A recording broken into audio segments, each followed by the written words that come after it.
சில பேரை இப்படி சொல்றது உண்டு, அடுத்தவங்களை அனுசரித்து நடந்துக்க தெரியல, அவன் என்ன சார் மனுஷன் அப்படிம்பாங்க. சக மனிதர்களோட எப்படி பழகிறது அப்படின்னு தெரியாததுனாலேயே பல பேர் இன்னைக்கு சங்கடப்பட்டுக்கிட்டு இருக்கிறாங்க. வசதி வாய்ப்பெல்லாம் சரியா இருக்கும், ஆனால் வாழ்க்கை சரியா இருக்காது. இன்னொருத்தர்கிட்ட எப்படி பேசுறது பழகிறதுங்கிறது தெரியாததுனால தான் இந்த அவஸ்தை. சரி, இந்த அவஸ்தை இல்லாமல் வாழறது எப்படி? இதுக்கு அனுபவசாலிகள் சில வழிமுறைகளை சொல்றாங்க. அதெல்லாம் என்னென்னங்கிறத இப்போ தெரிஞ்சுக்குவோம். முதல்ல நம்ம நாக்கு நம்ம கண்ட்ரோலில் இருக்கணும். வார்த்தைகளை கொட்டி விட்டு அதுக்கப்புறம் அள்ள முடியாமல் கிடந்து கஷ்டப்படக்கூடாது.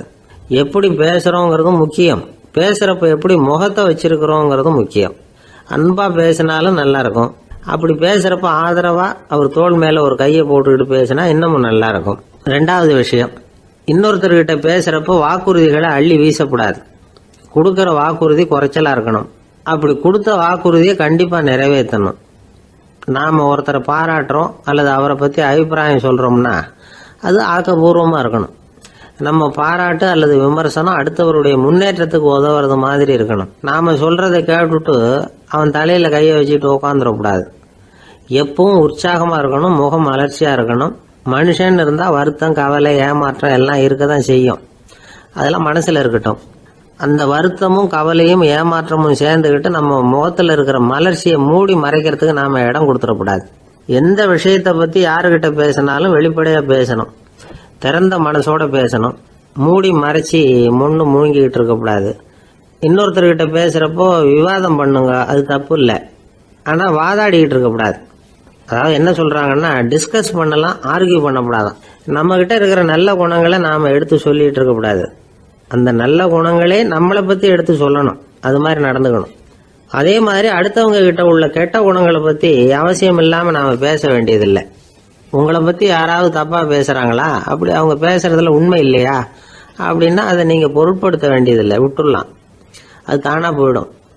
ஒரு 4-5 பேரோட பேசிக்கிட்டு இருந்தீங்கன்னா எல்லாருக்கும் முக்கியத்துவம் கொடுங்க, யாரையும் அலட்சியப்படுத்தாதீங்க. தமாஷா பேசலாம், ஆனால் அவங்க தமாஷ் அடுத்தவங்களை கேலி பண்ணுறதா இருக்கக்கூடாது. நமக்கு கிடைக்க வேண்டியது கிடைக்கலையே அப்படிங்கிற தவிப்பு நம்மக்கிட்ட இருக்கக்கூடாது, அது தேவையில்லை. உங்கள் செயல்பாடுகள் தெளிவாக இருக்கட்டும், பாராட்டு தானாக அவங்கள தேடிட்டு வரும். இன்னொரு மனுஷனுடைய மனசில் கௌரவமான ஒரு இடத்த பிடிக்கணும்னா நாம் இந்த குணத்தை எல்லாம் நம்மக்கிட்ட வளர்த்துக்கணும். இதெல்லாம் அனுபவசாலிகள் சொல்லியிருக்கிற குறிப்புகள். இந்த குறிப்புகளை சரியாக புரிஞ்சுக்கணும், அது முக்கியம். தப்பாக புரிஞ்சுக்கிட்டா என்ன ஆகும் தெரியுமா? இதை கேளுங்க. ஒருத்தர் வந்தார், சார் அடுத்தவங்க தோள் மேலே கையை போட்டுக்கிட்டு அன்பாக பேசணும்னு சொன்னீங்க, அப்படி தான் பேசினேன். அவர் முதுகை கூட தட்டி கொடுத்தேன், என் வேலை போயிட்டுது சார், வீட்டுக்கு அனுப்பிச்சிட்டாங்க அப்படின்னார். யாருக்கிட்ட அப்படி பேசுனீங்கன்னு கேட்டோம். என் முதலாளிகிட்ட சார் அப்படிங்கிறார் ரொம்ப சோகமா. ஒரு சின்ன பையன் வந்தான், அவனை பார்த்து ஒரு கேள்வி கேட்டோம். ஏன்ப்பா உங்கள் வீட்டில் அம்மா புத்திசாலியா அப்பா புத்திசாலியா அப்படின்னு. அவன் அலட்சியமா நம்மளை பார்த்து சிரிக்கிறான். என்ன சார் இது, இந்த காலத்தில் இது கூட தெரியாமல் இருக்கிறீங்களே அப்படிங்கிறான். ஒரு சின்ன பையன் நம்மளை பார்த்து இப்படி கேட்டு விட்டானே அப்படின்னு நினைக்கிறப்போ நமக்கு ஒரு மாதிரி ஆகிடும். அதுக்கப்புறம்தான் இந்த தாத்தா பாட்டிலாம் சொல்கிற ஒரு கதை ஞாபகத்துக்கு வந்தது. அது என்ன கதை தெரியுமா? ஒரு ஊரில் ஒரு அம்மாவும் பிள்ளையும் இருந்தாங்களாம். அந்த மகனுக்கு திடீர்னு தேசாந்திரம் போய் வரணும்னு ஆசை வந்துட்டுது. ஊராக போய் சுற்றி பார்க்கணுங்கிற ஆசை. அந்த அம்மாவுக்கு இது பிடிக்கல. மகனை பிரிஞ்சு இருக்கிறதுக்கு அவங்க மனசு இடம் கொடுக்கல. வேணாப்பான்னு சொல்லி பார்த்தாங்க, அவன் கேட்கல. திடீர்னு புறப்படவும் செஞ்சுட்டான். சரி, இனிமேல் அவனை தடுக்க முடியாதுன்னு முடிவு பண்ணிக்கிட்டாங்க அந்த அம்மா. இருந்தாலும் புத்திசாலித்தனமாக ஒரு யோசனை பண்ணாங்க. மகனை கிட்டத்தில் கூப்பிட்டாங்க, அவங்ககிட்ட சொன்னாங்க, இதை பாருப்பா, நீ தேசாந்திரம் போகிறதுன்னு தீர்மானம் பண்ணிவிட்ட, அதை நான் தடுக்கலை, போயிட்டு வந்துடும். ஆனால் போகிறதுக்கு முன்னாடி எனக்கு ஒரு வாக்குறுதி கொடுத்துட்டு போ அப்படின்னாங்க. போகிறப்போ ராத்திரியாக இருந்தாலும் பகலாக இருந்தாலும் சரி புளிய மரத்து நிழலில் தான் தங்கணும்.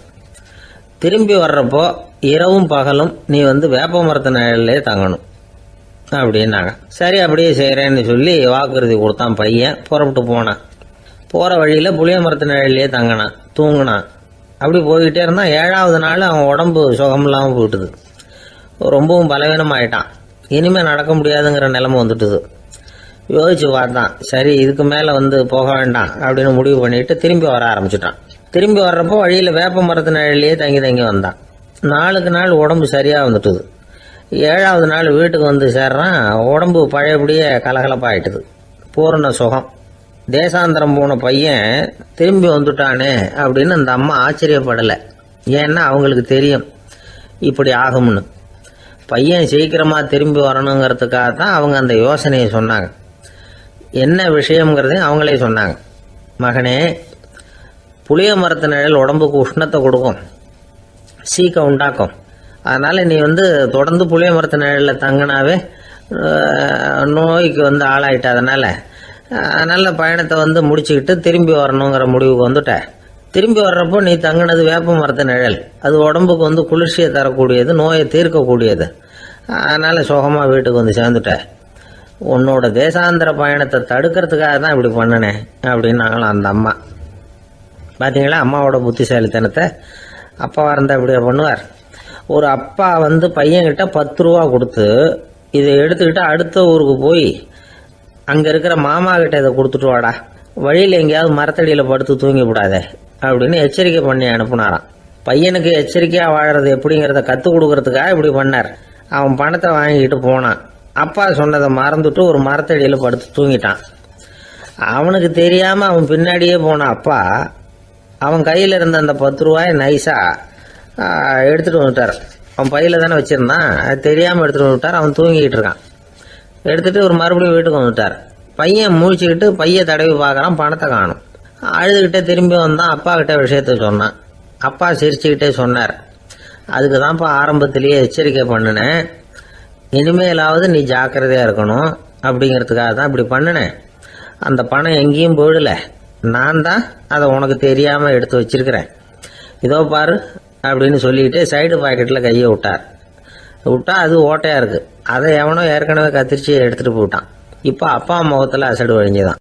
ஒரு ஆள் இருந்தான், நிறைய பணம் சம்பாதிச்சான். ஆனால் செலவு பண்ண மனசு வரல, கருமி. அவன் என்ன பண்ணா, சேர்த்த பணம் பூராவையும் ஒரு மரத்தடியில் புதைச்சி வச்சுருந்தான். வாரத்துக்கு ஒரு தடவை அந்த மரத்தடிக்கு வருவான். புதைச்ச இடத்த ஆவலோடு பார்த்துக்கிட்டு இருப்பான். அதுக்கப்புறம் போயிடுவான். அவ்வளவுதான். ஒரு நாள் ஒரு திருடன் வந்தான். இவன் புதைச்சி வச்சுருந்ததெல்லாம் எடுத்துகிட்டு போயிட்டான். இது தெரிஞ்சு போச்சு. அந்த கருமி புலம்ப ஆரம்பிச்சிட்டான். இவன் புலம்பலை கேட்டதும் அக்கம் பக்கத்தில் இருந்தவங்கெல்லாம் ஓடி வந்தாங்க. என்ன விஷயம்னு விசாரித்தாங்க. இவன் சொன்னான். ஒரு பெரியவர் கேட்டார், ஏப்பா வாரம் இந்த இடத்த பார்க்கறதாக சொன்னியே, எப்போவாவது இதில் இருக்கிற பணத்தை எடுத்து செலவு பண்ணியிருக்கியா அப்படின்னு கேட்டார். நான் அப்பப்போ அதை பார்க்கறது தான் வழக்கம், அதை தொட்டதே இல்லைன்னு அவன். சரி அப்படின்னா இப்போவும் நீ அதே மாதிரி வாரம் ஒரு தடவை இந்த இடத்த பார்த்துட்டு போகலாமே அப்படின்னாராம் அந்த பெரியவர்.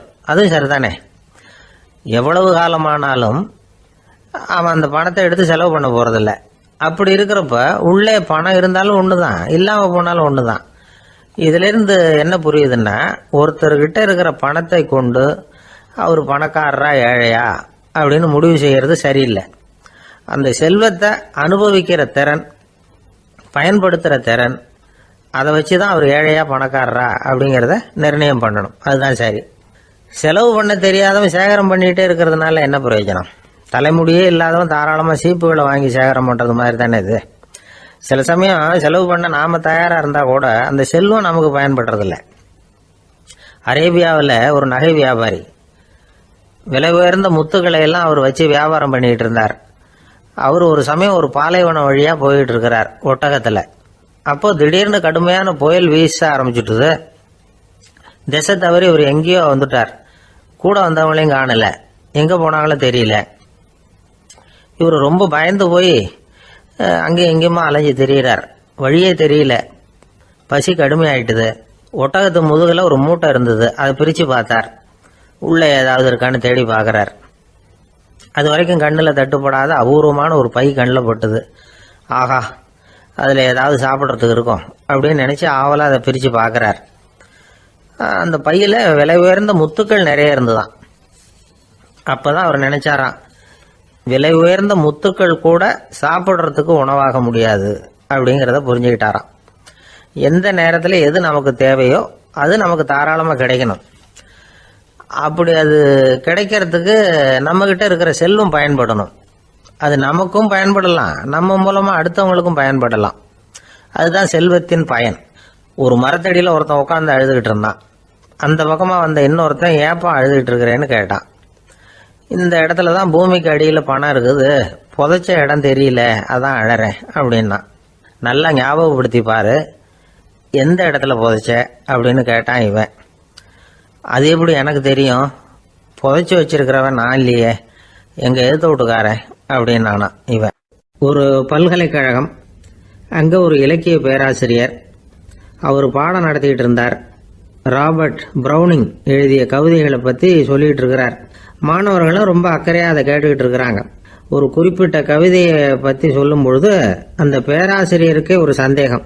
அதாவது அந்த கவிதையின் சரியான அர்த்தம் என்னங்கிறதுல சந்தேகம். பேராசிரியர் யோசனை பண்ணார். அந்த கவிதையை முழுசாக புரிஞ்சிக்க முடியல. அதனால் மாணவர்களை பார்த்து சொன்னார், மாணவர்களே, ஒரு நாள் பொறுத்துங்க, இந்த கவிதையை எழுதின கவிஞர் எங்கள் வீட்டுக்கு பக்கத்தில் தான் இருக்கிறார். இன்னைக்கு சாயந்தரம் நான் அவரை நேரிலேயே போய் பார்க்குறேன், பார்த்து இதுக்கு என்னங்க அர்த்தம்னு கேட்டுட்டு வந்துடுறேன், அதுக்கப்புறம் உங்ககிட்ட சொல்கிறேன் அப்படின்னாராம். அன்னைக்கு சாயந்தரமே அந்த பேராசிரியர் கவிஞரை தேடிக்கிட்டு போயிட்டார். கவிஞர் அவங்க வீட்டில் அவர் பாட்டு உட்காந்துருந்தாராம். இவர் போய் அவர் முன்னாடி உட்காந்தார். அப்புறம் கேட்டார், ஐயா, அந்த கவிதையின் முழு பொருள் என்னன்னு தெரிஞ்சுட்டு போகிறதுக்காக வந்திருக்கிறேன் அப்படின்னாராம். எந்த கவிதை அப்படின்னாராம் அவர். இவர் அந்த கவிதையை சொல்லியிருக்கார். கவிஞர் கொஞ்சம் யோசனை பண்ணிவிட்டு அப்புறம் சொன்னாராம், பேராசிரியரே, நீங்கள் கொஞ்சம் தாமதமாக வந்துட்டீங்கன்னாராம். இவருக்கு ஒன்றும் புரியல. நீங்கள் என்ன சொல்கிறீங்க, நான் தாமதமாக வந்துட்டேன்னா? நீங்கள் தான் உயிரோடு இருக்கிறீங்களே, அப்படி இருக்கும்பொழுது நான் தாமதமாக வந்துட்டேன்னா அது எப்படி அப்படின்னு இவர் குழம்பி இருக்கிறார். இப்போ கவிஞர் சொன்னாராம், ஐயா, நான் உயிரோடு இருக்கிறேன்னா இல்லையாங்கிறது முக்கியம் இல்லை.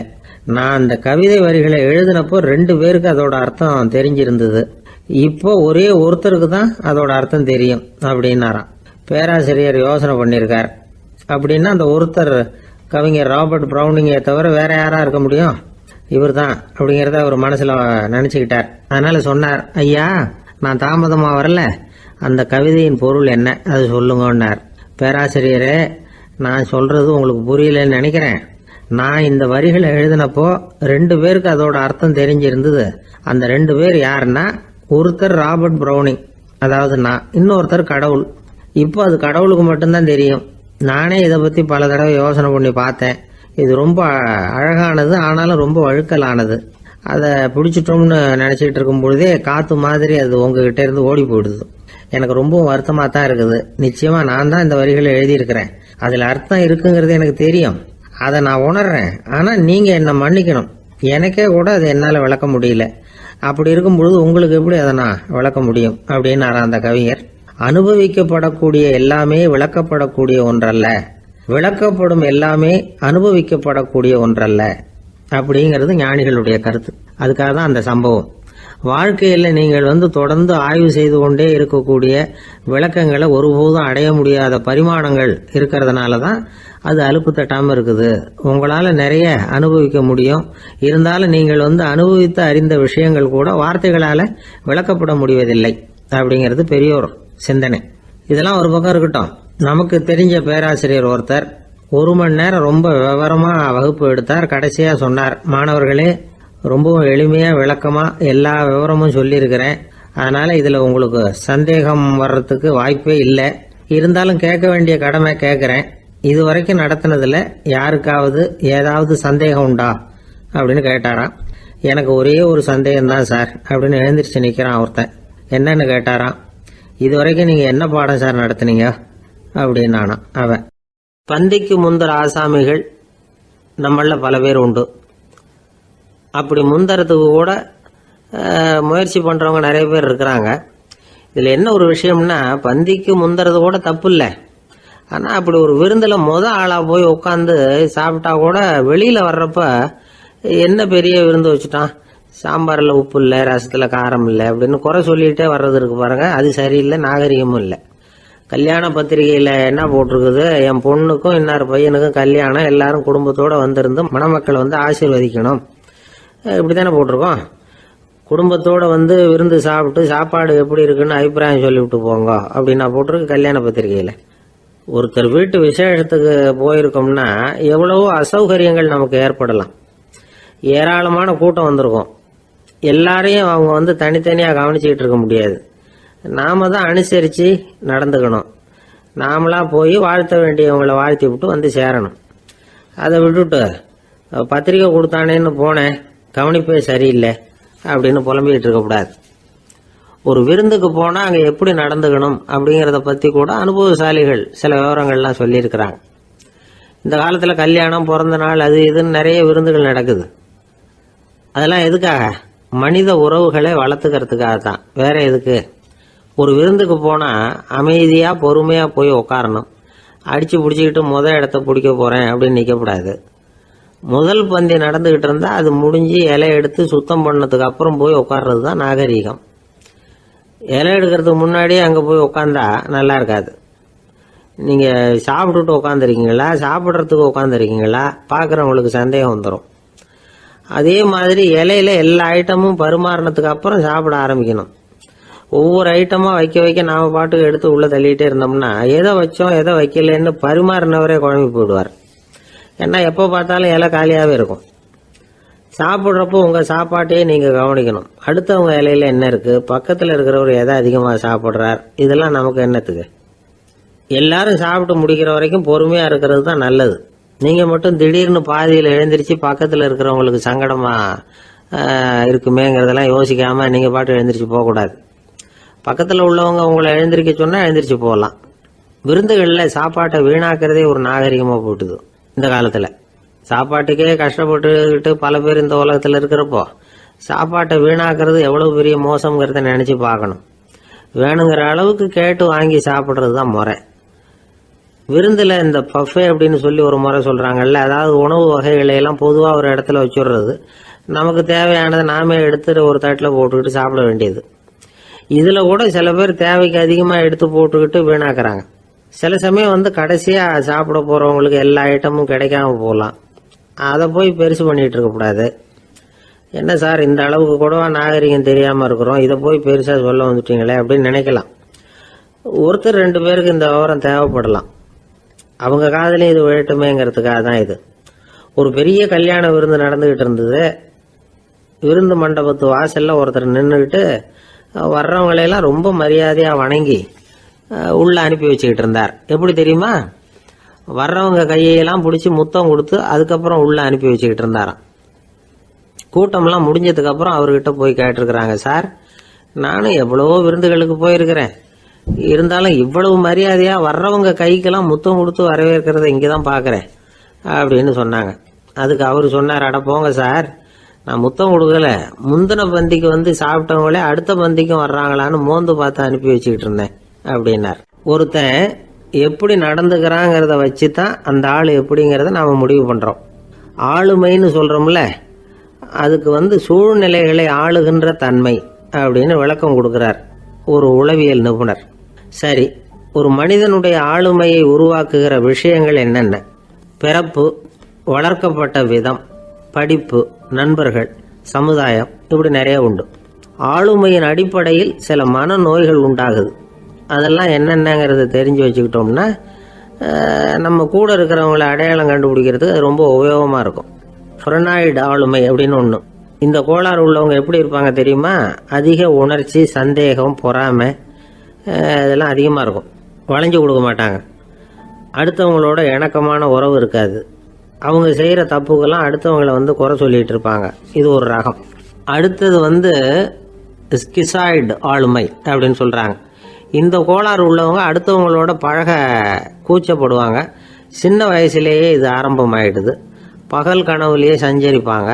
அவங்களுடைய விரோதம், கோபம் இதை கூட வெளியில் காட்டிக்க முடியாமல் இருப்பாங்க. இவங்களுக்கு அகமுகம், பிரச்சனைகள்லேருந்து ஒதுங்கி எதுலேயும் ஈடுபாடு இல்லாதவங்களா இருப்பாங்க. இப்படி ஒரு ரகம். அடுத்தது சைக்ளோதமிக் ஆளுமை அப்படின்னு சொல்கிறாங்க. அது என்னென்னா உணர்ச்சிகளில் ஏற்றத்தாழ்வு அதிகமாக இருக்குமா.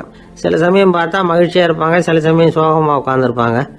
அவங்க மனநிலைக்கு தகுந்த மாதிரி சமூக நிகழ்ச்சிகளில் பங்கெடுத்துக்குவாங்க. இன்னொரு வகை என்னென்னா எண்ணப்பீடிகை ஆளுமை அப்படின்னு பேர் வச்சிருக்கிறாங்க. அதுக்கு இவங்களுக்கெல்லாம் கரெக்டாக இருக்கணும், எல்லாம் சட்டத்திட்டம், இதுலேயும் ஒரு ஒழுங்குமுறை, இப்படி எதிர்பார்க்குற மனோபாவம். இவங்க எதிர்பார்ப்புக்கும் அரண்முறைக்கும் மற்றவங்க கட்டுப்படணும்னு நினைப்பாங்க. இந்த நிலைமை நீடிச்சா என்ன ஆகும் தெரியுமா? அலைக்கழிக்கிற எண்ணங்கள் திரும்ப திரும்ப ஒரே செயலை செய்ய தூண்டுற மன தளர்ச்சிக்கு ஆளாயிடுறாங்க. அடுத்தது ஹிஸ்டீரியா ஆளுமை. சின்ன விஷயத்தையெல்லாம் பெருசுபடுத்தி நாடகமாக்குற நடிகர்கள் இவங்க. உணர்ச்சி அதிகம் உள்ளவங்க. இவங்க மன எழுச்சியில் பக்குவமின்மை, குழந்தைத்தனம், முதிர்ச்சியின்மை எல்லாம் இருக்கும். தன்னலம் மிக்க குணம். பிறர் தன்னை மட்டுமே கவனிக்கணும்னு நினச்சி செயல்படுறது, இதெல்லாம் இவங்க அடையாளம். அடுத்த ரகம் எப்படின்னா வளர்ச்சியற்ற ஆளுமைன்னு சொல்கிறாங்க. அடுத்தவங்களோட இணங்கி போக முடியாதவங்க, அறிவு, மன எழுச்சி, சமூக உறவு இதில் எல்லாம் போதுமான வளர்ச்சியையும் நிறைவையும் பெற முடியாதவங்க. இவங்களால வாழ்க்கையில் முன்னேற முடியாது.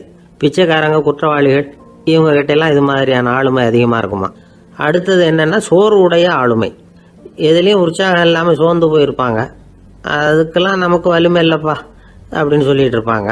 சின்ன விஷயங்களுக்கெல்லாம் அதிர்ச்சி அடையிறது, வாழ்வின் சுவையை அனுபவிக்க முடியாதவங்க. இன்னொரு ரகம் இது கொதித்தெழும் ஆளுமைங்கிறாங்க. எதுக்கு எடுத்தாலும் ஆத்திரம், குரோதம், வன் செயல் இதுலெல்லாம் ஈடுபாடு இப்படி உள்ளவங்க. நத்தை வகை ஆளுமை அப்படின்னு ஒன்று. அடுத்தவங்க மேலே விரோதம் இருக்கும், அடிக்கணுங்கிற எண்ணம் இருக்கும். ஆனால் அதை அப்படியே வெளியில் காட்டாமல் அதே சமயம் அமைதியான முறையில் வெறுப்பை வெளிக்காட்டுற ரகம். இவங்கெல்லாம் பேசாமல் கம்முன்னு இருந்துக்கிட்டே நினைச்சதை நிறைவேற்றிக்கிடுவாங்க. முன்ஜாக்கிரதை ஆளுமை அப்படின்னு ஒரு ரகமா. பாதுகாப்பின்மை, சந்தேகம், முழுமையின்மை, அறவேக்காட்டுத்தனம் இந்த மனப்போக்கு அதிகமாக இருக்கிறதுனால அகம்பாவம், புடிவாதம், எச்சரிக்கை எல்லாம் அளவுக்கு மீறி இருக்கும். இதுவரைக்கும் நாம் பேசிக்கிட்டு இருந்த ஆளுமை பண்புகள் அளவுக்கு அதிகமாக போயிட்டுதுன்னா ஆளுமை கோளாறுகள் ஏற்படும். அதன் அடிப்படையில் மனவியாதிகள் வருமா. அதனால் இணக்கமான எல்லாரும் விரும்புகிற இயல்பான ஆளுமையை பெறுவதற்கு நாம் முயற்சி செய்யணும் அப்படிங்கிறது மனோதத்துவ நிபுணர்களுடைய ஆலோசனை. ஒருத்தர் ஒரு மனோதத்துவ டாக்டரை தேடிட்டு வந்தாராம். டாக்டர், எனக்கு மனசில் ஏதோ வியாதி, ஆளுமை கோளாறு, அதாவது எனக்கு சீக்கிரமாக செத்து போனால் தேவையில்லைன்னு தோணுது அப்படின்னாராம். உடனே அந்த டாக்டர், சரி அப்படின்னா இங்கே இருங்க, நான் வைத்தியம் பார்க்குறேன் அப்படின்னாராம். ஒருத்தர் முகத்தை தொங்க போட்டுக்கிட்டு ஒரு மாதிரியாக வந்தார். என்ன விஷயம்னு விசாரித்தேன். என்னுடைய நண்பன் ஒருத்தங்கிட்ட கருத்து வேறுபாடு, இனிமேல் நமக்குள்ளே எந்த சம்மந்தமும் வேணாம்னு நட்பை முறிச்சிட்டு வந்துட்டேன்னா. நண்பர்கள்னு இருந்தால் கருத்து வேறுபாடு வரத்தான் செய்யும்னு. கருத்து வேறுபாடு வராமல் இருக்கிறதுக்கு ஏதாவது வழி உண்டா அப்படின்னு கேட்டாங்க. அதை பற்றி நிபுணர்கள் சில யோசனைகளை சொல்லியிருக்கிறாங்கன்னு. முதல் விஷயம் என்னென்னா, உங்கள் நண்பனுக்கு ஒரு செய்தி சொல்லணும்னா அதை நீங்களே நேரடியாக சொல்லுங்கள், அல்லது உங்கள் கைப்பட கடிதம் எழுதுங்க. அதாவது நேரடி தொடர்பு முக்கியம். அதை விட்டுட்டு இன்னொருத்தர் மூலமாக நண்பர்களுக்கு செய்தி அனுப்புனா நீங்கள் சொல்கிற செய்தி அப்படியே போய் சேராது, அது சேதமாயிடும். கூட்டி குறைச்சி சொல்லிவிடுவாங்க, அது குழப்பத்தில் கொண்டாந்து விட்டுரும். இது ஒரு யோசனை. ரெண்டாவது யோசனை என்னென்னா, நீங்கள் ஒரு நல்ல காரியத்தை செய்யும் பொழுது உங்கள் நண்பரையும் சேர்த்துக்குங்க, அவருக்கும் அதில் ஒரு ஈடுபாட்டை உருவாக்குங்க. மூணாவது யோசனை, நம்ம பக்கத்தில் இருக்கிற நண்பர் மகிழ்ச்சி அடைகிற மாதிரி ஏதாவது செய்யணும். சின்ன சின்ன செயல்களாக இருந்தாலும் பரவாயில்ல, அவர் நமக்கு எதுவும் செய்யலையே, நாம் எதுக்கு செய்யணும் அப்படின்னு நினச்சிக்கிட்டு இருக்கக்கூடாது. நாலாவது யோசனை என்னென்னா, உங்களுக்கு ஒரு பிரச்சனையா அல்லது உங்கள் நண்பருக்கு ஒரு பிரச்சனையா, எதுவாக இருந்தாலும் 2 பேரும் சேர்ந்து உட்காந்து ஆலோசனை பண்ணுங்கள். நம்ம யோசனையும் கேட்கப்படுதே அப்படிங்கிற நினைப்பே அவருக்கு ஒரு மன நிறைவை உண்டாக்குமா. 5வது யோசனை, உங்கள் நண்பர் ஏதோ ஒரு காரியத்தை செய்கிறார், நீங்கள் உடனே அவசரப்பட்டு நீ செய்கிறது தப்புன்னு தீர்ப்பு சொல்லக்கூடாது. அவர் அதை செய்யறதுக்கான நியாயங்கள் எவ்வளோ இருக்கும், அதை புரிஞ்சுக்கிறதுக்கு முயற்சி பண்ணணும். 6வது யோசனை, உங்கள் நண்பர் என்ன சொன்னாலும் அதை பொறுமையாக கேளுங்க. அவர் சொல்கிறத புரிஞ்சுக்கணும், அவர் சொல்ல விரும்புகிறத புரிஞ்சுக்கணும், அவர் சொல்ல முடியாமல் தவிக்கிறதையும் புரிஞ்சுக்கணும். இப்படி 3 விதமாகவும் அவரை புரிஞ்சுக்கிட்டு அதுக்கு தகுந்த மாதிரி செயல்படணும்.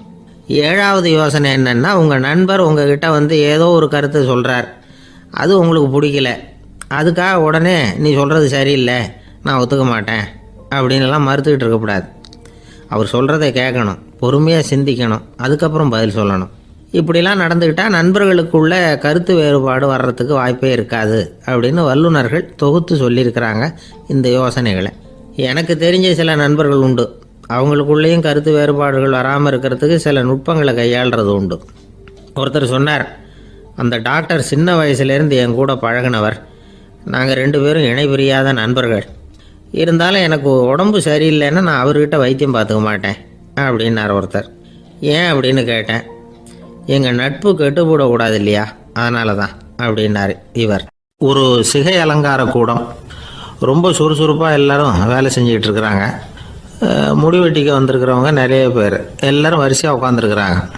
அந்த சமயத்தில் திடீர்னு கதவை திறந்துக்கிட்டு ஒருத்தர் உள்ளே வர்றார். அவர் ஒரு பெரிய மனிதர். அவரும் முடி வெட்டிக்கிறதுக்காக தான் உள்ளே வந்திருக்கிறார். அவரை பார்த்த உடனே அங்கே வரிசையில் உட்காந்துருந்தவங்க எல்லாரும் எழுந்திரிச்சு அவர்கிட்ட வந்துட்டாங்க. அவரை சுற்றி நின்றுக்கிட்டாங்க. எப்படி இருக்கிறீங்க, நல்லா இருக்கீங்களா அப்படின்னு விசாரிக்க ஆரம்பிச்சிட்டாங்க. எல்லாம் முடிஞ்சதும் வந்தவர் கேட்டார், வரிசையில் கடைசியாக இருக்கிறவர் யார் அப்படின்னு கேட்டார். ஏன்னு கேட்டாங்க. நான் அதுக்கு அடுத்தபடியாக உட்காரணும், அதுக்காக தான் கேட்குறேன் அப்படின்னார். உடனே அங்கே இருந்தவங்கெல்லாம் என்ன சொன்னாங்க தெரியுமா? நீங்கள் வரிசையில் காத்திருக்கக்கூடாது, நீங்கள் அரசாங்கத்தின் தலைவர், உங்களுக்கு நேரம் முக்கியம், அதனால் நீங்கள் முன்னாடி போங்க அப்படின்னு சொன்னாங்க. ஆனால் அதை அவர் கேட்கல. தோழர்களே, உங்களுடைய கருத்துக்கு ரொம்ப நன்றி. எல்லாரும் வரிசையாக தான் வரணும், அதுதான் முறை. வரிசையில் வரணுங்கிற நடைமுறையை நானும் பின்பற்ற விரும்புகிறேன். நாம் எல்லாரும் சமமானவர்கள் அப்படின்னார். இப்படி சொல்லிவிட்டு வரிசையில் கடைசியாக இருந்த ஒரு நாற்காலியில் போய் உட்காந்துக்கிட்டார். தன் சட்டை பையில் இருந்த ஒரு செய்தித்தாளை எடுத்தார், படிக்க ஆரம்பிச்சிட்டார். ஆனால் அங்கே இருந்தவங்களால இதை பார்த்துக்கிட்டு சும்மா இருக்க முடியல. ஒருத்தர் எழுந்திரிச்சு வந்தார். ஐயா, இப்போ என்னுடைய முறை வந்திருக்குது, நான் தான் போக வேண்டிய முறை. உங்களை இங்கே காத்திருக்க வைக்கிறத விட ஒரு 5 ஆண்டுகளுக்கு கூட நான் முடி வெட்டிக்காமே இருந்துட முடியும் அப்படின்னார். அவர் மறுபடியும் சொன்னார், ஐயா, நீங்கள் வரிசை முறையை தாண்டி போக விருப்பப்படல, சரி, ஆனால் என்னுடைய முறையை மாற்றி கொடுக்கறதுக்கு எனக்கு முழு உரிமை இருக்குது. இதுக்கு பதிலாக உங்களுடைய கடைசி இடத்த நான் எடுத்துக்கிறேன், இதை நீங்கள் மறுக்க முடியாதுன்னார். அங்கே இருந்த மற்றவங்களும் இதை ஒரு மனசாக வற்புறுத்த ஆரம்பிச்சிட்டாங்க. அந்த பெரிய மனிதர் பார்த்தார், சரின்னு கடைசியாக ஒத்துக்கிட்டார். அவர் யார் தெரியுமா? அவர் தான் மாவீரர் லெனின். ரஷ்யாவில் கிரெம்ளின் சிகை அலங்கார கூடத்தில் தான் இது நடந்தது. எல்லாரும் இந்நாட்டு மன்னர்கள்னு வாயளவில் பேசுகிறதுல என்ன பிரயோஜனம்? நாம் எல்லாரும் சமங்கிறத நடைமுறையில் கடைபிடிச்சி காட்டினவங்க கொஞ்சம் பேர் தான். அவங்களில் ஒருத்தர் தான் லெனின். வரிசையில் நின்று வர்றதுங்கிறது ஒரு சிறந்த பண்பு, உயர்ந்த பண்பு. இன்றைக்கி பல இடங்களில் அது நமக்கு தேவைப்படுது. ஒரு ரேஷன் கடை வாசல், கடை திறக்கிறதுக்கு முன்னாடியே எல்லோரும் வரிசையில் நின்றுட்டாங்க. கடைசியாக வந்த ஒருத்தர் க்யூவில் முன்னாடி போகிறதுக்கு முயற்சி பண்ணுறார். ஏற்கனவே நின்றுட்டு இருக்கிறவங்க அவரை முன்னாடி போகிறதுக்கு விட மாட்டேங்கிறாங்க. கடைசியாக போய் நில்லையா அப்படின்னு எல்லாரும் கத்துறாங்க. அதை அவர் காதில் வாங்கலை. முண்டி அடிச்சுக்கிட்டு முன்னாடி போகிறதுக்கே முயற்சி பண்ணிகிட்டு இருக்கிறார். எல்லாரும் சேர்ந்து அவரை வலுக்கட்டாயமாக இழுத்து கொண்டாந்து பின்னாடி கொண்டு போய் நிறுத்திவிட்டாங்க. நிறுத்திவிட்டு சொன்னாங்க, இதை பாருப்பா, நாங்கள் இருக்கிற வரைக்கும் நீங்கள் முன்னாடி போய் எதையும் வாங்க முடியாது, தெரிஞ்சுக்கோ அப்படின்னாங்க. இப்போ அந்த ஆள் சொன்னாராம், நான் இங்கே பின்னாடி நிற்கிற வரைக்கும் நீங்களும் எதுவும் வாங்க முடியாது அப்படின்னாராம். ஏன்னு கேட்டிருக்கிறாங்க. நான் தான் அந்த கடையை திறக்க வேண்டிய ஆள் அப்படின்னா. ஒருத்தர் ஒரு தவறு செஞ்சு விடுறாருன்னு வச்சுங்க, உடனே நீ செஞ்சது தவறு அப்படின்னு சொல்கிறது ஒரு வகை. அதுக்கு பதிலாக எது சரின்னு அவர் புரிந்து கொள்ள உதவி செய்கிறது இன்னொரு வகை. இந்த 2வது வகை இருக்குது பாருங்கள், நிர்வாக இயலில் இது ரொம்ப முக்கியம். அலுவலகத்தில் வேலை பார்க்குற ஒருத்தர் முக்கியமாக தெரிஞ்சுக்க வேண்டியது என்ன தெரியுமா? சக ஊழியர்கள்கிட்ட எப்படி பழகணும், மேலதிகாரிகள்கிட்ட எப்படி பழகணும், தனக்கு கீழே வேலை செய்கிறவங்கக்கிட்ட எப்படி பழகணும், வாடிக்கையாளர்கள்கிட்ட எப்படி பழகணும், இவங்க எல்லார்கிட்டையும் செம்மையான உறவை ஏற்படுத்திக்கிறது எப்படி. இதையெல்லாம் சொல்லிக் கொடுக்குற பாடம் தான் இன்டர் பர்சனல் ஸ்கில், திறமையான உறவு அப்படிங்கிறது. எந்த வேலையில் இருந்தாலும் சரி, இந்த உறவுகளை வளர்க்கும் திறன் உள்ளவங்க சீக்கிரம் முன்னுக்கு வந்துடுறாங்க. மற்றவங்க கிட்ட உறவை பலப்படுத்திக்கிறது எப்படி அப்படின்னு தெரிஞ்சுக்கிட்டோம்னா எந்த ஒரு தடையையும் சுலபமாக தாண்டி செய்கிற தொழிலில் முன்னுக்கு வந்துடலாம். ஹார்வர்டு பல்கலைக்கழகத்தில் ஒரு கணக்கெடுப்பு பண்ணி பார்த்தாங்களாம். பார்க்குற வேலையில் எது மாதிரி குணாதிசயம் உள்ளவங்க வேகமாக முன்னுக்கு வர்றாங்க அப்படின்னு தெரிஞ்சுக்கிறதுக்காக இந்த கணக்கெடுப்பு. வெவ்வேறு துறையில் வேகமாக முன்னுக்கு வந்திருக்கிற பல பேரை சந்தித்து இந்த சர்வேயை நடத்தியிருக்கிறாங்க. அவங்க கண்டுபிடிச்சி சொல்லியிருக்கிற உண்மை என்ன தெரியுமா? ஒருத்தர் ஒரு வேலையில் இருந்தால் அது சம்பந்தப்பட்ட சப்ஜெக்ட் பற்றிய அறிவு 35% இருந்தால் போதுமா. ஆனால் உறவுகளை வளர்க்கக்கூடிய திறன், இன்டர் பர்சனல் ஸ்கில்லு 65% வேணும். இப்படி உள்ளவங்க சீக்கிரம் முன்னுக்கு வந்துடுறாங்களாம். அதனால் ஒருத்தருக்கு வேலை சரியாக புரியலைன்னா கூட விவரமாக மற்றவங்கக்கிட்ட பழகிறது எப்படின்னு புரிஞ்சால் போதும், அவர் முன்னுக்கு வந்துடலாம். அலுவலகங்களில் மட்டும் இல்லை, எல்லா இடங்கள்லையும் இது ரொம்ப முக்கியம். வீட்டுக்குள்ளேயும் இது ரொம்ப முக்கியம், வீட்டுக்கு வெளியேயும் இது முக்கியம். அடுத்தவங்க கிட்ட பழகிறது எப்படிங்கிறத தெரிஞ்சிக்காதவன் வாழ்க்கையில் முன்னேற முடியாது. இன்றைக்கி ஆயுதங்களால் காயப்படுத்தி கொள்ளுகிறவர்களை விட வார்த்தைகளால் காயப்படுத்தி கொள்ளுகிறவர்கள் தான் அதிகம். பெரியவங்க என்ன சொல்கிறாங்க தெரியுமா? நீங்கள் இந்த பூமியில் பிறந்ததன் அர்த்தம் பூர்த்தி ஆகணும்னா அடுத்தவங்களுக்கு உதவி பண்ணுங்க. அடுத்தவங்களுக்கு உதவி செய்ய முடியாவிட்டால் கூட பரவாயில்லை, ஆனால் யாரையும் புண்படுத்தி விடாதீங்க அப்படின்னு சொல்கிறாங்க. எனக்கு தெரிஞ்ச ஒருத்தர் ஒரு அலுவலகத்தில் வேலை பார்க்குறார். அவர் சொல்லுவார், எனக்கு இந்த இன்டர்பர்சனல் ஸ்கில் ரொம்ப அதிகம் சார். சக ஊழியர்கள்கிட்ட ரொம்ப சுமூகமாக நடந்துக்குவேன். என் கூட வேலை பார்க்குற ஒருத்தருக்கு ஏதாவது ஒரு கஷ்டம்னா அந்த சமயத்தில் அவர் செய்ய வேண்டிய வேலையை நான் செஞ்சிருவேன் சார் அப்படிம்பார். நான் அவர்கிட்ட சமீபத்தில் அப்படி ஏதாவது செஞ்சுருக்கீங்களா அப்படின்னு கேட்டேன். செஞ்சுருக்கேன் சார். போன வாரம் புதன்கிழமை ஆஃபீஸில் என் பக்கத்து சீட்டுக்காரருக்கு வயிற்று வலி. உடனே நான் மெடிக்கல் லீவ் போட்டுவிட்டு எங்கள் வீட்டுக்கு போயிட்டேன் சார் அப்படின்னார். ஒரு சீன தேசத்து அரசர் இருந்தார். அவருக்கு வயசாயிட்டுது. அவருக்கு அடுத்தபடியாக அவருடைய புள்ள பட்டத்துக்கு வரணும், ஆட்சி பொறுப்பை ஏற்றுக்கணும். ஒரு நல்ல தலைவனுக்கு இருக்க வேண்டிய பண்புகள்லாம் தன்னுடைய மகனுக்கு இருக்கணும்னு விரும்பினார் அந்த அரசர். அதனால் இளவரசனை பக்கத்தில் இருந்த ஒரு குரு கிட்ட அனுப்புனார். இளவரசன் அவர்கிட்ட போய் சேர்ந்தான். அந்த குரு என்ன பண்ணார் தெரியுமா? இவனை பார்த்து சொன்னார், இதை பாருப்பா, நீ என்ன பண்ணுற, இப்போவே பக்கத்தில் இருக்கிற காட்டுக்கு போ, நடு காட்டில் போய் ஒரு இடத்துல உட்காந்துக்கோ. அங்கே என்னென்ன சத்தம்லாம் உன் காதில் விழுதுன்னு கவனித்து கேளு. உன் காதில் விழுந்த ஓசைகள் என்னென்னங்கிறத என்கிட்ட வந்து சொல்லு, அதுதான் எனக்கு தெரியணும், உனக்கு வேலையும் அதுதான் அப்படின்னு சொல்லி அனுப்பி வச்சுட்டார். இளவரசன் காட்டுக்கு போனான். குரு சொன்னபடியே ஒரு இடத்துல உட்காந்து கவனித்து கேட்டான். அதுக்கப்புறம் குருக்கிட்ட திரும்பி வந்தான். என்னென்ன சத்தம்லாம் கேட்ட அப்படின்னு கேட்டார் குரு. குருவே, காட்டில் நான் பறவைகள் சத்தம்லாம் கேட்டேன், மிருகங்களின் ஓசையையும் கேட்டேன், இதை தவிர இடி மின்னல் மழை இதுகளோட சத்தத்தையும் கேட்டேன் அப்படின்னா. குரு யோசனை பண்ணார், நீ இன்னமும் சரியாக கேட்கல, அதனால் மறுபடியும் காட்டுக்கு போ, கொஞ்ச நாள் தங்கியிருந்து கேட்டுட்டு வா அப்படின்னார். இளவரசனுக்கு ஒன்றும் புரியல. இருந்தாலும் குருவின் கட்டளையாச்சே, மறுக்க முடியுமா? உடனே அவன் மறுபடியும் காட்டுக்கு போனான். ஒரு இடத்துல உட்காந்தான். கொஞ்ச நேரம் உன்னிப்பாக கவனித்து கேட்டான். சில நாள் கழித்து குருக்கிட்ட திரும்பி வந்தான். குருவே, இந்த தடவை சில துல்லியமான சத்தங்களை எல்லாம் கேட்டான். தேனீ பறக்கிற சத்தம், நீரோடையின் மெல்லிய ஓசை, இதெல்லாம் கேட்டேன்னா. குரு சிரித்தார். நீ மறுபடியும் காட்டுக்கு போ, இன்னும் சில நாள் அங்கே இரு, முழுமையாக கவனமாக கேட்டுட்டு வா அப்படின்னு சொல்லி அனுப்பி வச்சுட்டார். இளவரசனுக்கு குழப்பம் அதிகமாயிட்டுது. ஒன்றுமே புரியல. மறுபடியும் காட்டுக்கு போனான். மௌனமாக ஒரு இடத்துல உட்காந்துட்டான். அப்படியே தியானத்தில் ஆழ்ந்துட்டான். சில நாளில் அவனுக்கு இதுவரை கேட்காத ஓசைகள்லாம் கேட்க ஆரம்பிச்சிட்டுது. இதைத்தான் நான் கேட்கணும்னு என்னுடைய குரு எதிர்பார்த்துருக்கிறாருங்கிறத புரிஞ்சுக்கிட்டான். உடனே குருக்கிட்ட ஓடனான். குருவே, இந்த தடவை காதுகளுக்கு கேட்க முடியாத சில ஓசைகளை கூட என்னால் உணர முடிஞ்சுது. பூ மலருகிற ஓசை, சூரியனால் பூமி சூடாகிறப்போ எழுகிற ஓசை, காலை பனித்துளி இந்த புல்லுலாம் குடிக்கிற ஓசை, இது எல்லாம் என்னால் நல்லா கேட்க முடிஞ்சுது அப்படின்னா. குருவுக்கு இப்போ தான் திருப்தி ஏற்பட்டு தான். இளவரசனை பார்த்து சொன்னார், இதை பாருப்பா, இப்போ தான் நாட்டை ஆளுகிற தகுதி உனக்கு வந்திருக்குது அப்படின்னு சொல்லி அதுக்கு விளக்கமும் கொடுத்தாராம். எந்த அரசன் தன்னுடைய மக்களின் இதயம் பேசுகிற மௌன மொழியை, மௌன வார்த்தைகளை கேட்குறானோ அவன்தான் ஆள தகுதி உள்ளவன்.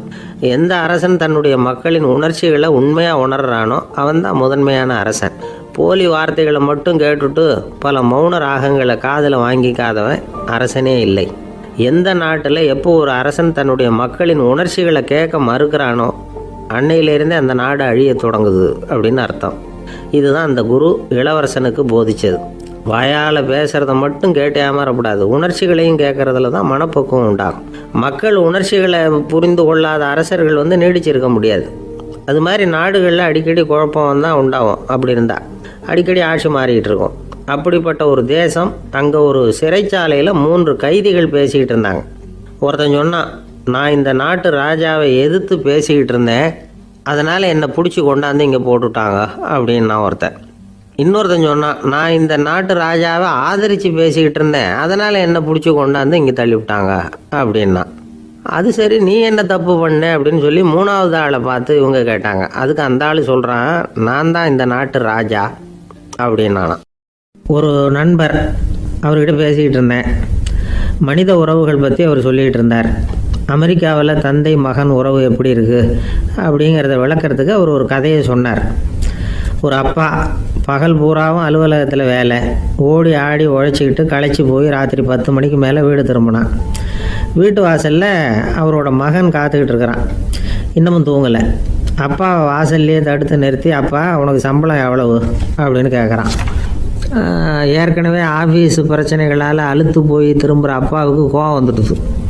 என்னடா இப்படிலாம் கேளுன்னு உங்கள் அம்மா உனக்கு சொல்லி கொடுத்தாளா அப்படின்னு சொல்லிவிட்டு உள்ளே போய் சட்டையை கட்டி மாட்டி விட்டு குளிச்சு விட்டு மறுபடியும் வெளியில் வந்து உடையை மாற்றுகிற சமயம் அப்போ மறுபடியும் மகன் உள்ளே வந்து நிற்கிறான் அவர் முன்னாடியே. அப்பா உனக்கு எவ்வளவு சம்பளங்கிறான் மறுபடியும். அப்பாவுக்கு எரிச்சல் அதிகமாகிட்டுது. மணிக்கு $20 போதுமா அப்படின்னார். அப்படின்னா எனக்கு ஒரு $10 தர முடியுமான்னா மகன். இதுக்கு தான் என் சம்பளம் எவ்வளவுன்னு கேட்டியா? 2ஆம் வகுப்பு படிக்கிற உனக்கு எதுக்குடா $10 அப்படின்னு கத்திவிட்டு தொலைக்காட்சி பெட்டியின் முன்னாடி போய் உட்காந்துக்கிட்டு ஏதோ நிகழ்ச்சியை பார்க்க ஆரம்பிச்சிட்டார். கொஞ்ச நேரம் கழித்து மறுபடியும் மகன் வந்து நிற்கிறான். அப்பா ப்ளீஸ் எனக்கு ஒரு $10 கொடுக்க முடியுமா? மகனுடைய கண்களில் கண்ணீர். என்னடா அவன் கண்ணீரை காட்டி காரியம் சாதிக்கலாம்னு பார்க்குறியா? ஒரு காசு கூட கொடுக்க மாட்டான் போ அப்படின்னு விரட்டி விட்டான். மகன் கண்ணீரை தொடச்சிக்கிட்டே கண்ணை தொடச்சிக்கிட்டு பேசாமல் போய் படுத்துக்கிட்டானா. கொஞ்ச நேரம் ஆச்சு. அப்பாவோட கோபம் கொஞ்சம் கொஞ்சமாக குறைஞ்சிது. பிள்ளைகிட்ட கோபமாக கத்துனது தப்பு தாங்கிறது புரிஞ்சுது அவனுக்கு. எழுந்திரிச்சு போனான், படுக்கை இறக்கி போனான். மகனை பார்த்தான். அவன் தலையணையை கட்டி பிடிச்சிக்கிட்டு அழுதுகிட்டு இருக்கிறான். அவனை மெல்ல நெருங்கி அவங்ககிட்ட எதமாக பேசுகிறதுக்கு ஆரம்பித்தானான். எதுக்குடா அவனுக்கு $10 பள்ளிக்கூடத்தில் கேட்டாங்களா அப்படின்னு கேட்டானான். மகன் சொல்லியிருக்கான், இல்லை டாடி, உனக்கு 1 மணி நேரம் சம்பளம் $20ன்னு சொன்னேன். நீ ஏற்கனவே எனக்கு கொடுத்த பாக்கெட் மணி $10 என்கிட்ட இருக்குது. இப்போ நீ இன்னொரு $10 கொடுத்தீங்கன்னா அதையும் சேர்த்து $20 ஆகிடும். அந்த $20 நான் உனக்கு கொடுத்துருவேன். அப்படி கொடுத்தா நீ என் கூட 1 மணி நேரம் செலவழிப்ப இல்லையா? அதுக்காக தான் $10 கேட்டேன் அப்படின்னு சொன்னானோ. அந்த அப்பா கண்ணு கலங்கி போச்சான். ஆதரவோடு தன்னுடைய மகனை கட்டி பிடிச்சி அழ ஆரம்பிச்சிட்டாராம். இதுதான் நண்பர் சொன்ன கதை. அமெரிக்கா மட்டும் இல்லை, உலகம் பூராவும் இன்றைக்கி மனித உறவுகள் இப்படி தான் மாறிட்டு இருக்கு. பெரியவர்கள் அறிவுரை என்ன தெரியுமா? உங்கள் குழந்தைகளிடமிருந்து குழந்தை பருவத்தை பிரித்து விடாதீர்கள் அப்படிங்கிறது தான். அதாவது இன்றைய குழந்தைகள் தங்கள் பிருந்தாவனத்தை இழந்து விடுகிறார்கள் அப்படிங்கிறது அவங்களுடைய கருத்து. இந்த நிலைக்கு நாம் காரணமாக இருந்துடக்கூடாது. குழந்தைகளோட விளையாடுவோம், குடும்பத்தோடு உறவாடுவோம் அப்படிங்கிறது தான் நம்முடைய நோக்கமாக இருக்கணும். இன்றைய உறவு முறைக்கு இன்னொரு உதாரணம் சொல்லுவாங்க. ஒருத்தர் வந்தாராம். அவர் பக்கத்தில் ஒரு சின்ன பையன். நாம் அவரை விசாரிக்கிறோம், யார் இந்த பையன் அப்படின்னா அவர் சொல்கிறார், இவன் எனக்கு தூரத்து உறவு அப்படின்னாராம். இந்த தூரத்து உறவுன்னா எப்படின்னு இருக்கான். இதுக்கு அவன் சொல்லியிருக்கிறான், இவன் எங்கள் அப்பாவுக்கு 8வது புள்ளை அப்படின்னானான். கணவன் மனைவி அன்பாக இருக்கணும், ஒருத்தர் நல்லா புரிஞ்சுக்கணும், விட்டு கொடுக்குற மனப்பான்மை வேணும். அதுதான் ஒரு நல்ல குடும்பம். இன்றைக்கி பல குடும்பங்களில் அர்த்தமில்லாத சண்டைகள் தான் அதிகம். கிராமப்புறங்களில் வேடிக்கையாக ஒரு கதை சொல்லுவாங்க. ஒரு ஊரில் ஒரு ஆள் இருந்தான். வேலை வெட்டி இல்லாமல் சும்மாவே இருந்தான். அவனுக்கு கல்யாணம் பண்ணி வச்சாங்களாம். மனைவி வந்து சேர்ந்தா. சும்மாவே உட்காந்துருக்கிறியே, ஏதாவது சம்பாதிக்கிற வழியை பாரு அப்படின்ட்டு இருக்கா. அதுக்கு தான் யோசனை பண்ணிகிட்டு இருக்கிறேன், ஒரு அருமையான ஐடியா அப்படின்னு நானா.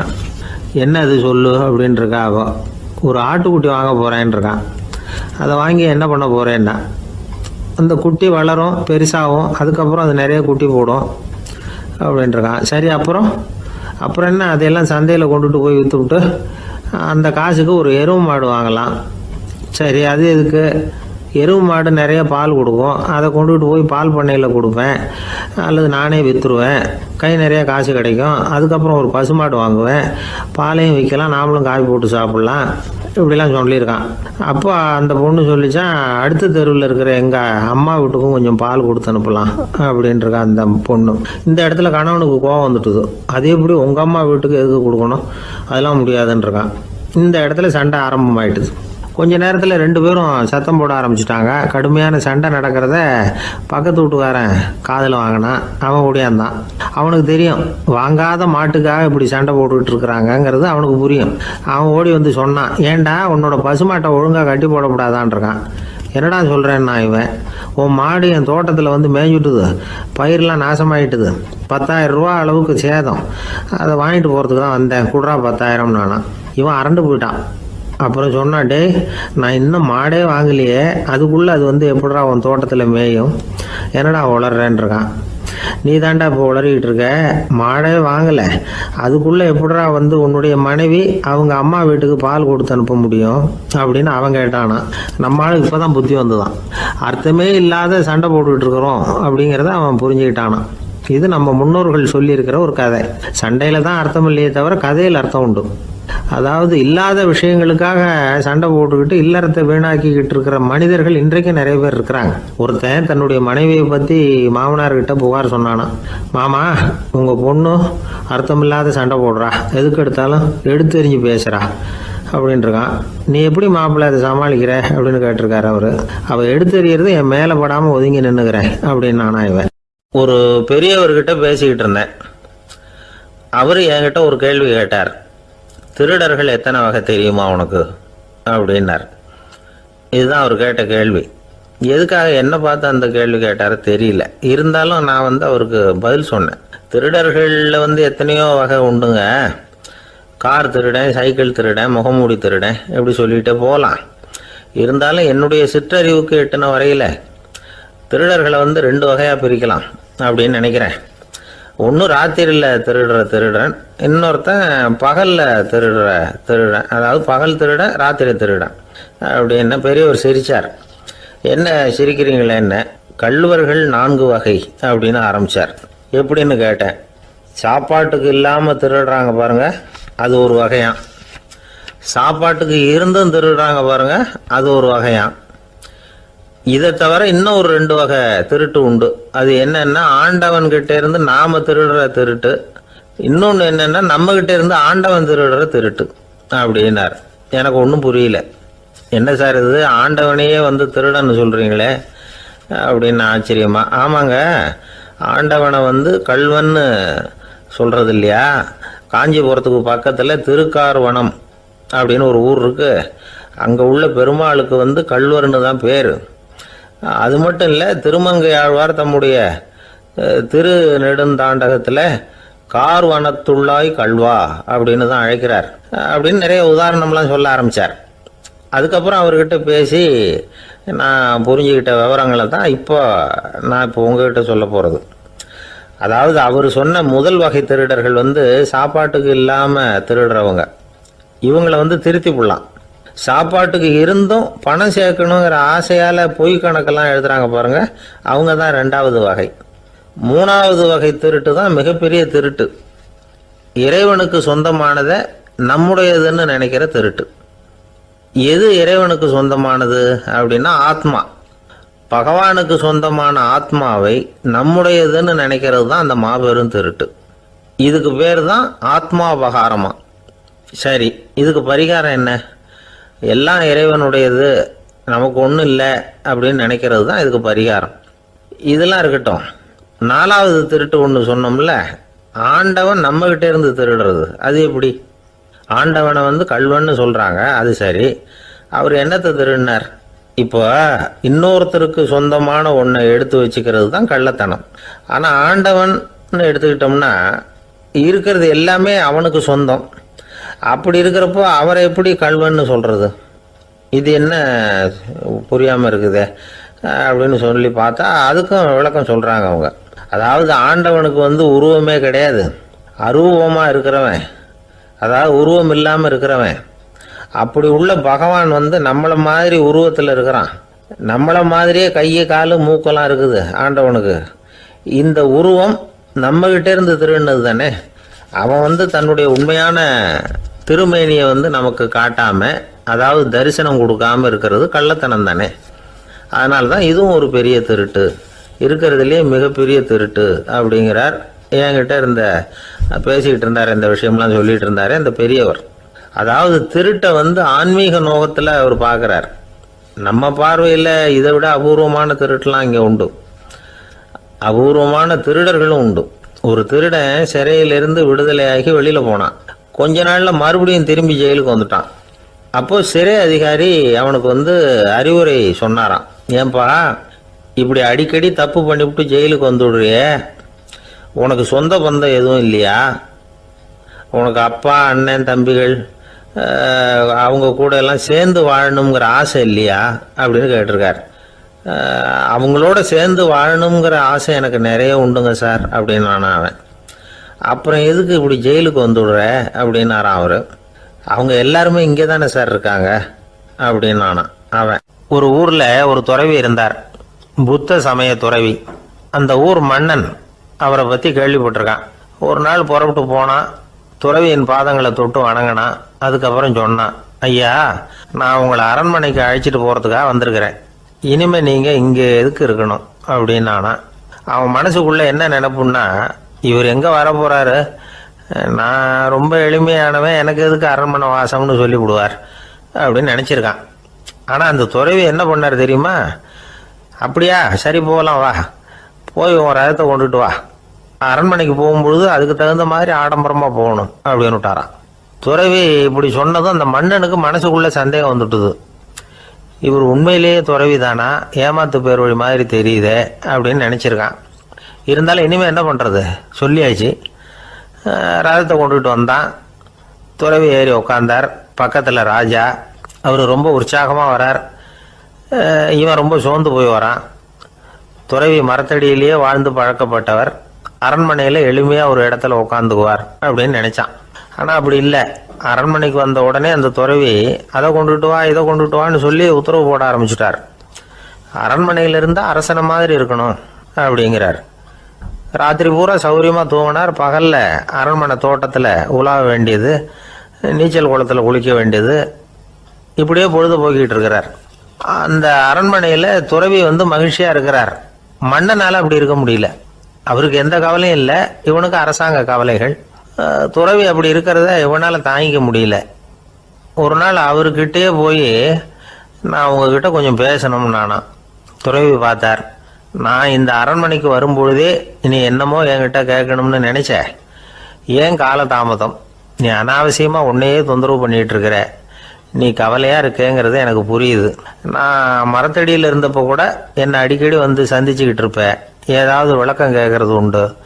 இங்கே வந்த பிறகு என்னை சந்திக்கிறது கூட அபூர்வமாக போயிட்டுது. நீ இப்போ என்ன கேட்க போறேங்கிறது எனக்கு தெரியும், இருந்தாலும் கேள் அப்படின்னாராம். வேற ஒன்றும் இல்லைங்க, இப்போ உங்களுக்கும் எனக்கு என்ன வித்தியாசம்?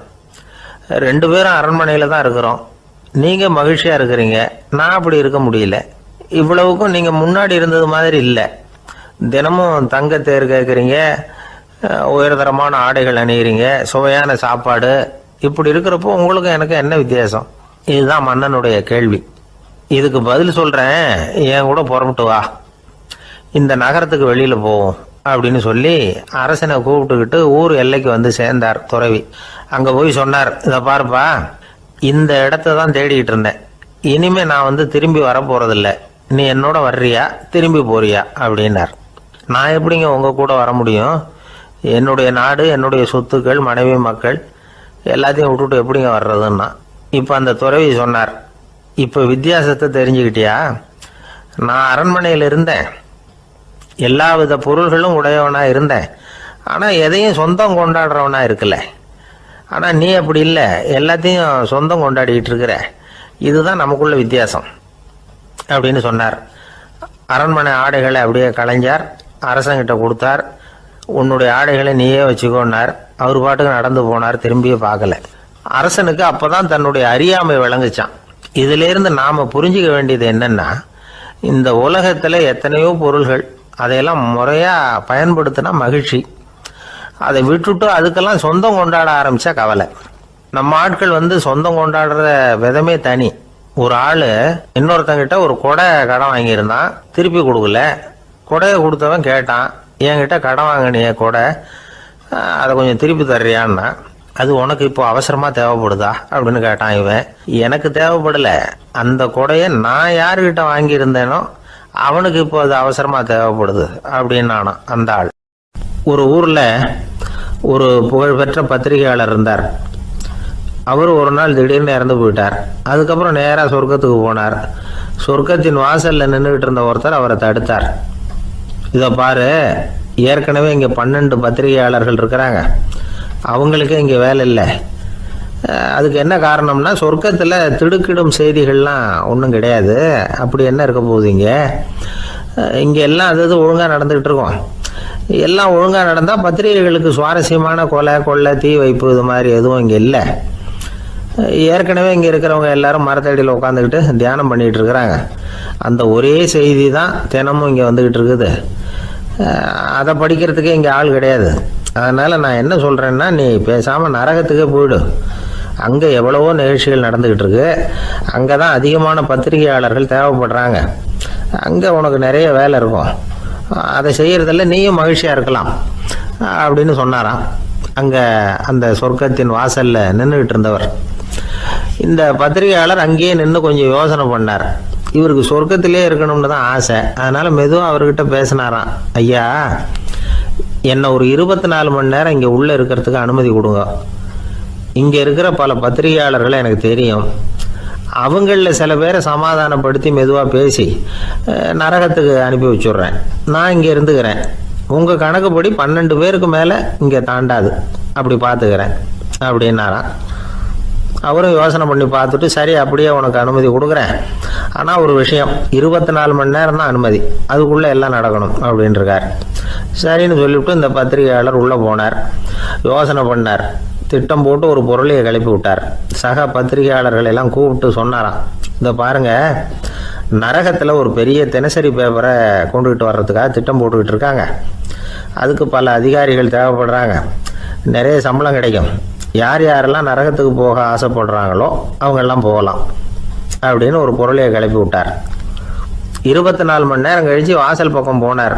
அங்கே இருந்தவர்கிட்ட எத்தனை பேர் வெளியேறினாங்கன்னு விசாரிச்சாராம். அப்போ அவர் இவரை, நீ வெளியே போகக்கூடாது, முதல்ல உள்ளே தான் இருக்கணும் அப்படின்னு தடுத்தாராம். அப்புறம் சொன்னாராம், நீ சொன்ன செய்தியை கேட்டதும் இங்கே இருந்த எல்லா பத்திரிகையாளர்களுமே நரகத்துக்கு போயிட்டாங்கப்பா, உள்ளே யாருமே இல்லை, அதனால் நீ உள்ளே இருக்கலாம் அப்படின்னாராம். இதை கேட்டதும் இந்த பத்திரிகையாளரே குழம்பி போயிட்டார். ஒருவேளை உண்மையிலேயே நரகத்தில் புதுசாக பத்திரிகை ஏதாவது ஆரம்பிக்க போகிறாங்களோ அப்படின்னு அவரே நினைக்க ஆரம்பிச்சிட்டாராம். அப்புறம் சொன்னாராம், ஐயா என்னை விட்டுருங்க, நான் நரகத்துக்கே போயிடுறேன், அங்கே ஏதோ விசேஷம் இருக்கணும் அப்படின்னாராம். இல்லைன்னா இத்தனை பேரும் ஒட்டு மொத்தமாக அங்கே போகிறதுக்கு சான்ஸே இல்லை, என்னை தடுக்காதீங்கன்னு கெஞ்ச ஆரம்பிச்சிட்டாராம். மற்றவங்க நம்பணுங்கிறதுக்காக ஒரு பொருளையை கிளப்பி விட்டார். கடைசியில் தானே அந்த பொருளைக்கு ஆளாயிட்டார். அதாவது பிறரை ஏமாற்றிய அவரது மனம் கடைசியில் அவரையே ஏமாற்ற ஆரம்பிச்சுட்டு பாருங்க. நீங்கள் இப்படி அடுத்தவங்களை ஏமாத்துறதுக்கு உங்கள் மனசை பழக்கப்படுத்துறீங்க, ஆனால் கடைசியில் அதனால் நீங்களே ஏமாற்றப்படுகிறீர்கள் அப்படிங்கிறது பெரியவர்களுடைய புத்திமதி. அதனால் உங்கள் மனசுக்கிட்ட ரொம்ப எச்சரிக்கையாக இருங்கோ அப்படிங்கிறாங்க. நம்ம ஆளுங்க அங்கே போய் என்ன சொல்லுவாங்கன்னா, இந்த மாதிரி அங்கே போகாத இங்கே போகாதேன்னு பயமுறுத்துறது உண்டு. சில பேர் அங்கே பேய் இருக்குது, பிசாசு இருக்குது அப்படின்னு பொருளையை கிளப்பி விடுறது உண்டு. இருட்டு நேரம் காட்டு வழியாக ஒருத்தன் போய்கிட்டு இருக்கிறான். அங்கே பேய் பிசாசு நடமாட்டம் இருக்கிறதாக வதந்தி. இவன் பயந்துக்கிட்டே வேகமாக போகிறான். காடு முடிஞ்சு மெயின் ரோட்டுக்கு வந்து சேர்ந்தான். அப்பாடா, ஒரு பஸ்ஸு நின்றுக்கிட்டு இருக்கு தனியாக. இருட்டில் லேசாக தெரிஞ்சுது. ஓடி போய் ஏறி உள்ளே உட்காந்துக்கிட்டான்.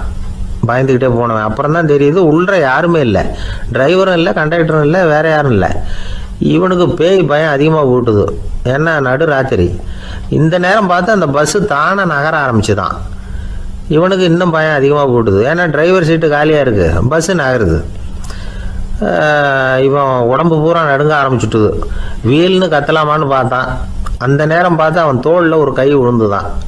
திடுக்கிட்டு திரும்பி பார்த்துருக்குறான். அங்கே டிரைவர் நிற்கிறார். அவர் சொன்னாராம், ஏன்பா ஏற்கனவே பஸ்ஸு பிரேக்